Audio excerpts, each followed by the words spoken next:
Hello, welcome to Country Stitchers. I'm Liz. I'm going to say we are a channel about needlework if you're new to us, but the we today doesn't include Deb, who is normally on my side. During this stay-at-home time, we're doing videos back and forth. So after this video is posted, within a week, Deb will post a video, and that's how we're keeping in touch with what we're doing and our stitching one to another, as well as sharing it with you, our subscribers and viewers. So thank you for joining us. And today us actually includes Ivan. He is on set. So if he should happen to comment during the video, don't be too surprised. I don't have a mouse in my pocket, so the we is actually Ivan today. I do want to say I think Deb and McKenna did a great job on their video together last week. I really enjoyed it. There were two things you talked about, Deb, and I have to comment on them because even though we didn't talk about the video before you did it, or even chat during the week that week, we were both pretty busy. I couldn't believe how we were on the same track. The first one was the story you told about your nurse when you were receiving care and during your pregnancy with Logan, and you mentioned her name, Leilani. That was my nurse at the same time period when I was having back surgery. I think that was when I was having my morphine pump installed, and she was taking care of me as well, only if it's the same nurse, my nurse was an LPN going to school for her RN, and she also was a cross-stitcher. And I even still have the piece I was working on while I was in the hospital that struck up the conversation with her. This was the piece that was in my finished pile. It's a God is love and references a scripture. And when you mentioned Leilani, I thought, what are the odds that there would be two nurses with that first name in this small community? And the fact that that meant our paths crossed through another person before we ever met. That would have been when Logan was, well, you were pregnant with Logan, and that would have been about the time, I might have been 2 years ahead of that, but all still pretty close together. I thought that was really neat. And then you were talking about your hometown holiday series, and you were getting ready to lay out another scene, if you will, from the different ornaments, and I had just pulled mine out, but I was thinking along a different line. I was wondering what it would look like if I set mine up on fireside fabric. I was thinking about it because I was going through some of my fabrics and I ran across a piece that was extra that I bought at a shop, not the piece I need for my Stony Creek pieces, but additional. And I thought, oh, I wonder if that would fit. Well, it is going to fit. And when I get a little closer to knowing how I'm going to lay it out, I'll share it with everybody. But I just couldn't believe we both went down the same path there. I do want to share something from an older magazine that also I ran across. I'll call it The Vault. These are patterns that I've collected over the years that are in a file. I'm sure many of us have them from magazines, and this magazine pattern was from Little House Needleworks, and it was called Ye Old Coffee House, and it was the pattern in the June 2004 Just Cross Stitch magazine when they did an article on Diane Williams and talked about her introduction as a child at 8 years old into needlework. She did a stamped cross-stitch piece, and then they talked about her starting her company. I think it was around 1998 when she first started doing software design on a computerized program, and her husband works with her. I guess it would be almost 40 years now. At the time it was over 25 years when this was published. So anyway, back to the piece. It says, serving the official beverage of the colonies. the article talked about the fact that she likes to merge early American or colonial with country. And she really likes houses. And she likes things uncomplicated. So that's her theory behind her designs. And this is the one that I had in my pattern stash. I'll bring it back so you can see the actual title of it. And again, like I said, it goes back to the vault, 2004. So if you happen to have a back issue or you have them all in your collection, you might be able to pull it out if you have an interest in stitching it. But I thought that was fun. I did want to share just a couple of comical things that were shared with me. This came through from a friend of mine, Leela. It was in an email, and it was a social distancing report. I used to spin toilet paper like I was on Wheel of Fortune. Now I turn it like I'm cracking a safe. Still haven't decided where to go for Easter, the living room or the bedroom. Homeschooling is going well. 2 students were suspended for fighting and 1 teacher was fired for drinking on the job. Day 5, homeschooling. One of these little monsters called in a bomb threat. Day 6 of homeschooling. My child just said, I hope I don't have the same teacher next year. I thought that was comical. Not things you would have been thinking about 2 months ago for sure. I did get some patterns in the mail, and I got the glue I mentioned in my last video when I was talking about finishing my thimble purse by Brenda Gervais. I mentioned that a friend of mine, Stacy, had sent me the pattern. I have the stitching completed. I showed it on the last video, and I have the hardware for it, but I was waiting on the glue, and I found that fortunately online. And it was called GS Hypo Cement, and it's used in jewelry making. They use it to procure, or I should say adhere, watch crystal faces, things of that nature where they want it to be really, really clear, and in general jewelry use. So I've never used it before. I'm going to take my time on this though, because I don't usually use glue when I do my hand finishing, and that's how this is adhered to the hardware. So I want to make sure I get it right. That's a piece that I want to be able to hang on to for some time. I also received a pattern from Delaney Woods Treasures. I had seen this on a Facebook feed. Someone had shown it, I think shortly after the design came out. It's Millie's Wall Pocket. The original designs are by Teresa Maloon. And it looked fun to stitch, and it also looked kind of fun to finish. And I thought that would look neat on the wall in the craft room. So I'm looking forward to looking through that pattern. I haven't actually, it came so recently I haven't even looked at the pattern per se. And then I had ordered a pattern, Fiona and Edward by Kathy Barrick. I mentioned that. I had seen this on FlossTube actually. Stitching at the She Shack with Dawn, I think, was where I saw it first and really liked it. I had horses growing up. I think I rode a horse for the first time when I was young. My parents first got them for our family when I was 4.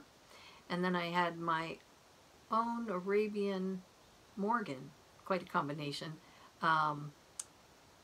when I was in high school, through high school. And then we had to get rid of the horses when we went away to college. Dad retired from the service and life changed completely. So anyway, I had an attraction to that pattern with the horse on it.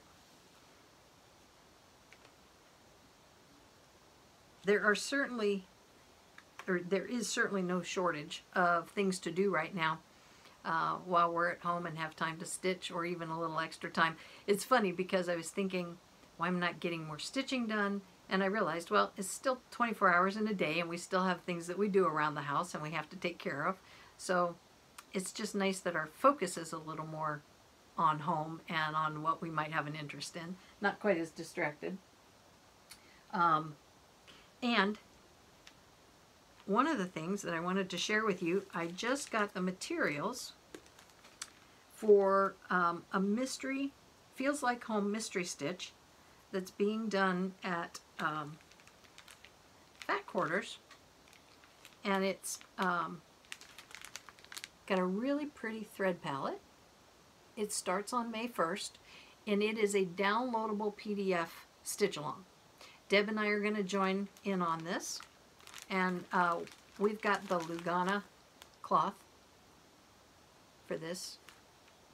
And see if I can give you a couple of the details. It's $12.48. That's the one-time fee, and then you'll receive all the downloads to complete the pattern. This little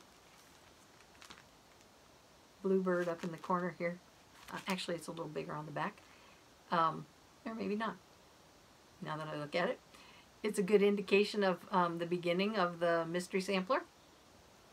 So I'm looking forward to it. It looks like fun, and I will put the link to that in our description box. So if you want to join along, you can join us with that.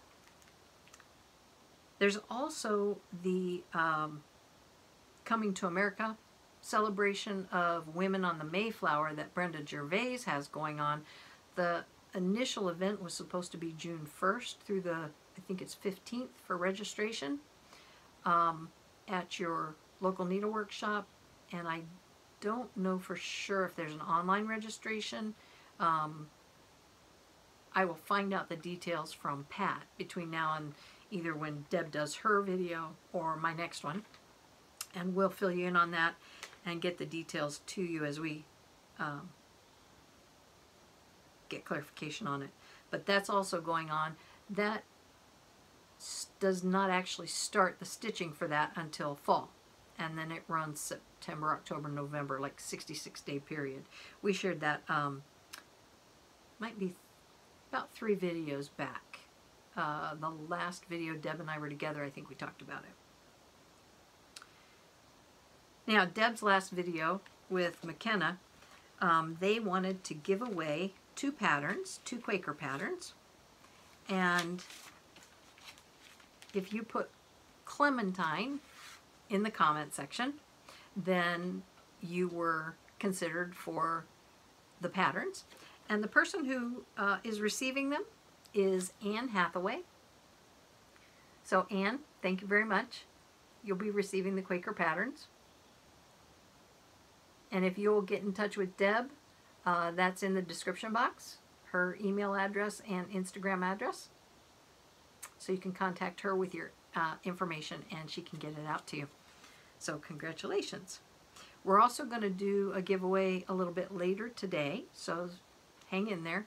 And this one is going to be to anyone, viewer or subscriber, and it's coming up shortly. I'm sorry I have to keep looking down at my notes. I normally have Deb going back and forth with me on things, and I want to make sure I don't leave anything out. Now that we're getting a little bit farther into this process, she and I are trying to make sure we're in touch with each other about what we want to make sure our viewers hear about. So, I think I would just like to take a minute and ask you, if you are subscribing to our channel, make sure that you have your settings in your account at public and not private. The last time I did a drawing for our grab bags, Deb announced those in her last video. I had to choose 25 comments from the people who wanted to participate before I got 8 subscribers. And I know that's not the case. I know everybody understands when there's a subscriber giveaway and And I think for the most part they think they're subscribing, and I've heard from many people who have said, oh, I didn't know about the setting. The default for YouTube is private. So until you go in and set it to public, you really don't show up as a subscriber. So if you'll just make sure you do that, all you need to do is go to your channel thumbnail when you open your YouTube page. When you open your app, go to your thumbnail up in the corner, click on, I believe it's account settings, and then look for, I believe it might say something like history and privacy, but it'll have the word privacy.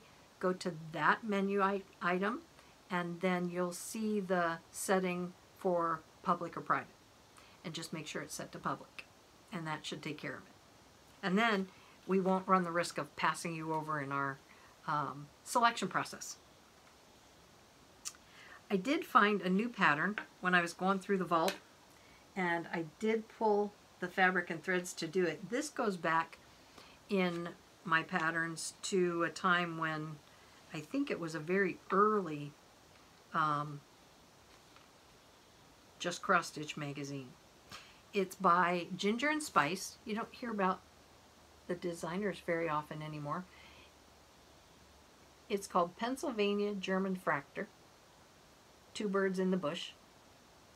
And I'm really excited about stitching that pattern. It's very pretty palette. They did it originally on Ada, and it's about 110 stitches by 110 stitches. And these are the colors. They're DMC. I did substitute for the 920 Fragrant Clove, and I believe that's Crescent Colors or just another sampler thread or Gentle Art sampler thread. I will put the color because I don't want to make a mistake on it in the description box, but it needed 920, and I didn't have any of that in DMC, but I really liked the substitution there, and that's this sort of orange, red-orange color. So I'm looking forward to starting that. It's very different. It does have a lot of back stitching in it, so that'll take a little bit of time, but I enjoy back stitching. My grandmother used to wait till she was done and backstitch everything. And a lot of people did it that way when I was learning how to stitch. My mother, on the other hand, liked to backstitch each section as she went because then it encouraged her and she liked the detail. So I'm kind of on the fence. It depends on the piece which way I do it, but I have fun with it. I've been doing a little bit of stitching and some finishing work.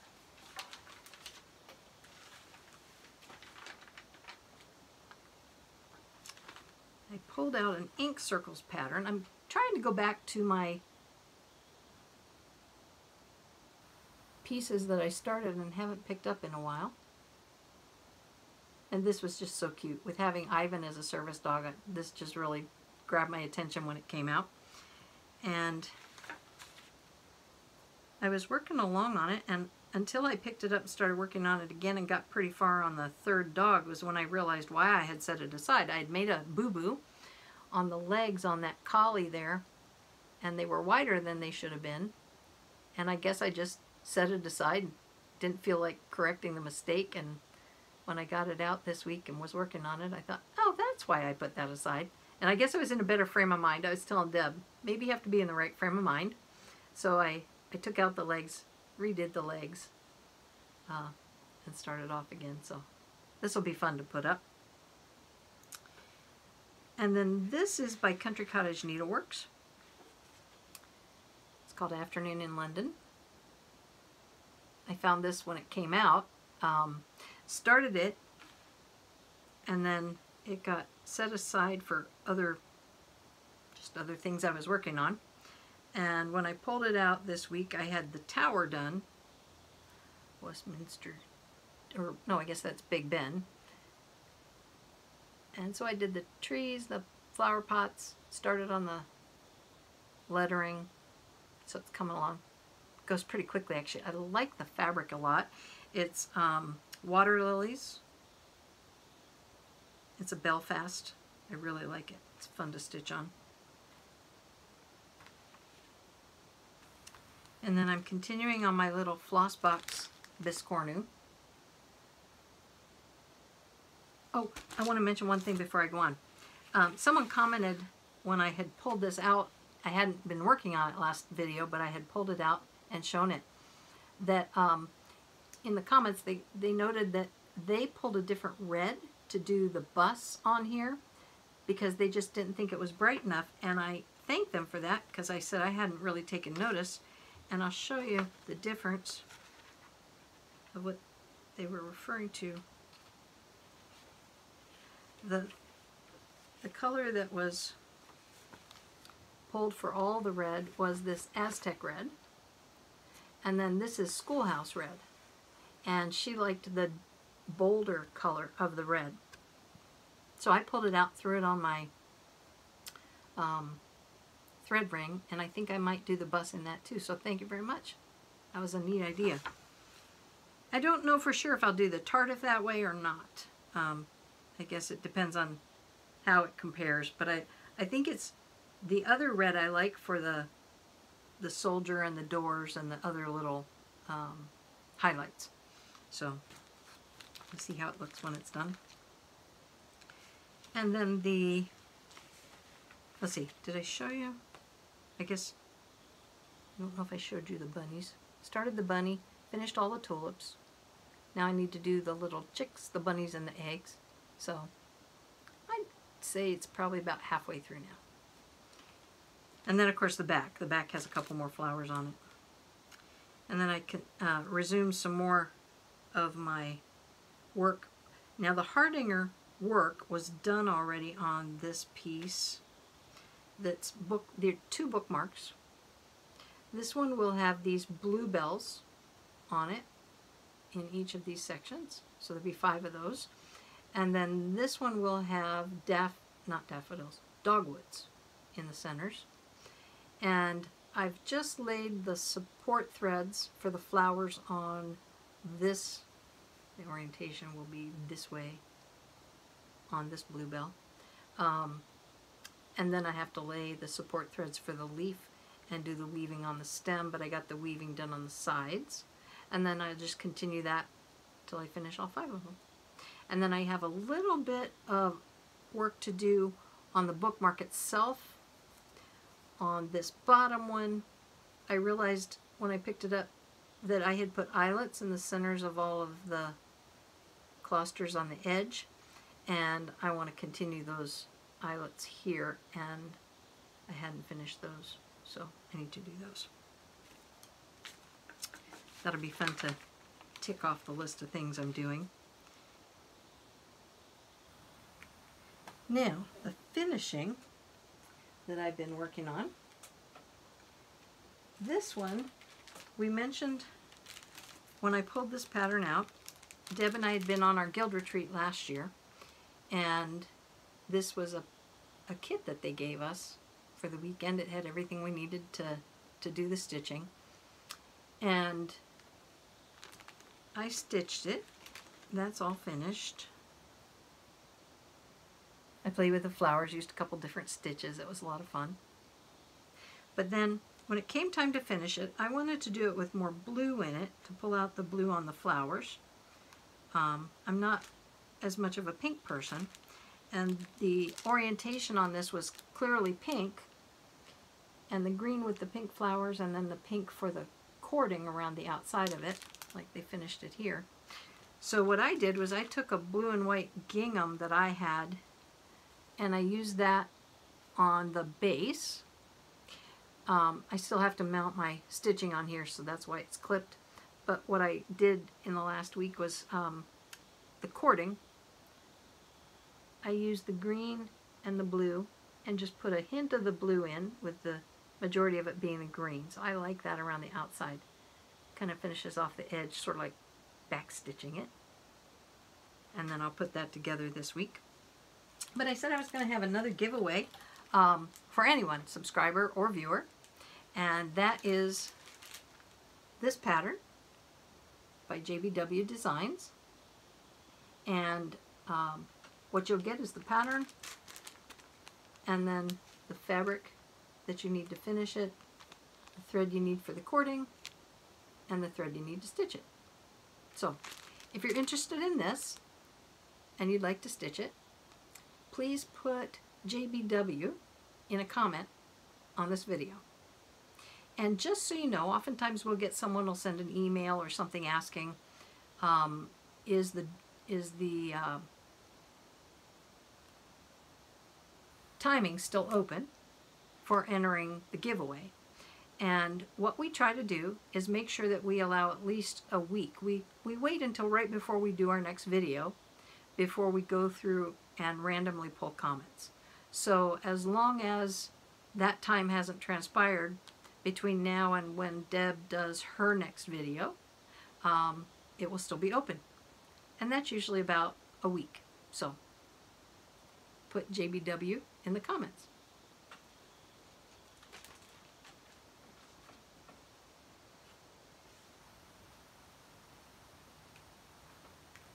The last couple of things I have here in the finishing category. This one, I stitched this little pillow a couple of years back, or design I should say, with the idea in mind that I would put it on a pillow on the craft room door. And I finally got my pillow done. I stitched it, like I said, it was in my stash, all done. It says, sorry, gone stitching. And it was a, might have been out of an old Cross Stitch and Country Crafts magazine, I think is where I got this pattern, which again, back in the vault. So what I did was I finished it with some fabric that I think Deb had some of this in her stash. I think it came from some curtains or something in her home that she had left over, or pillows or something that her her stepmom made her.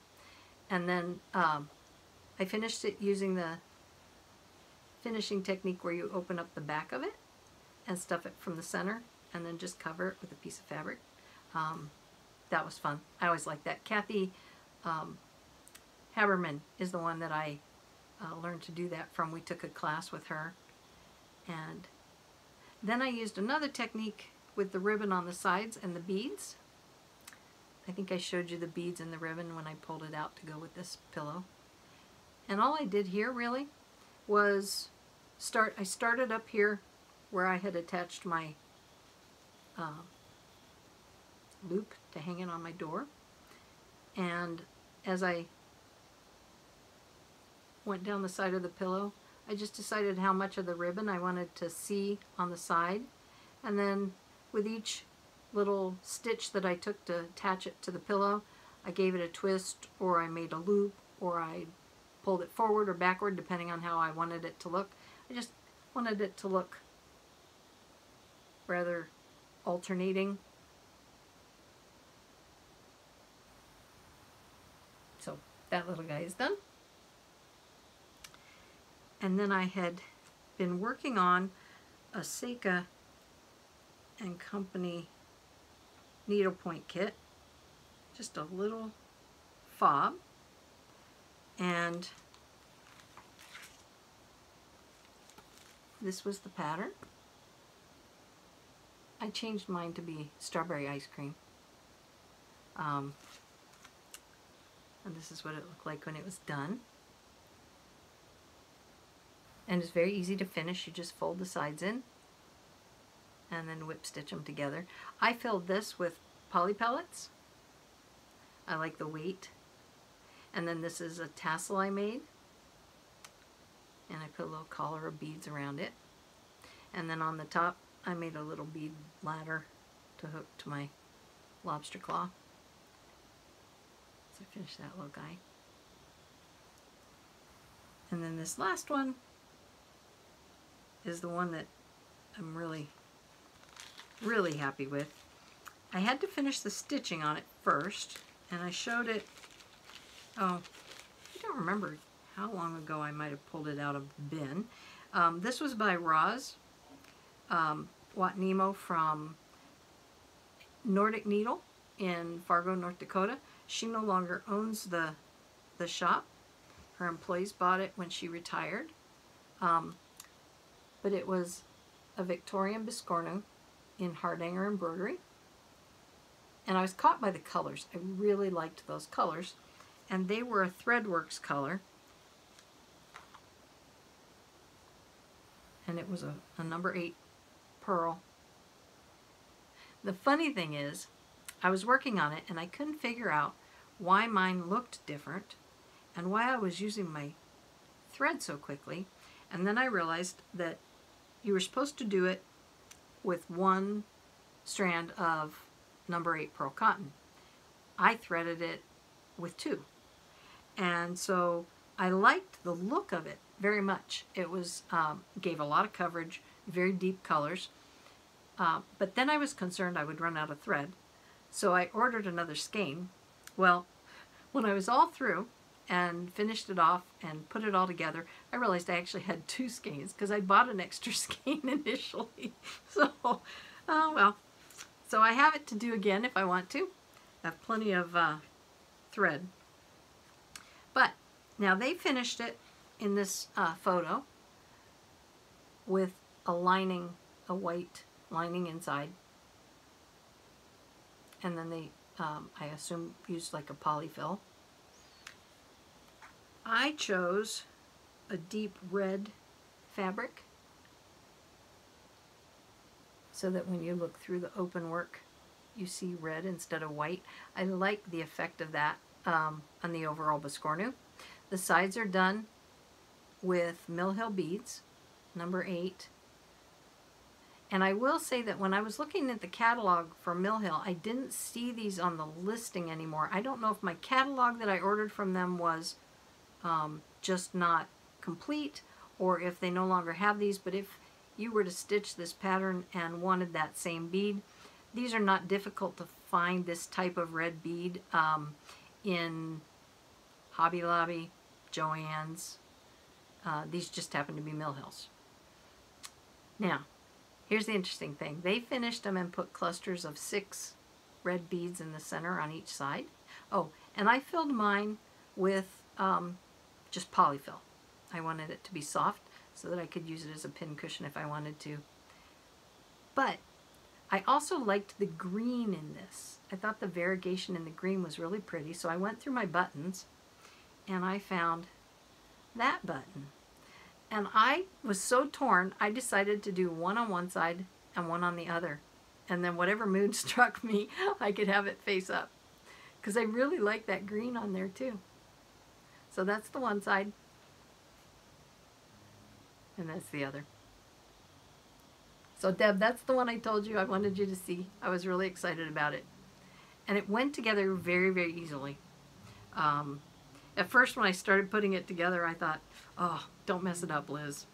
But I'm really happy with it. So that's what I've been doing.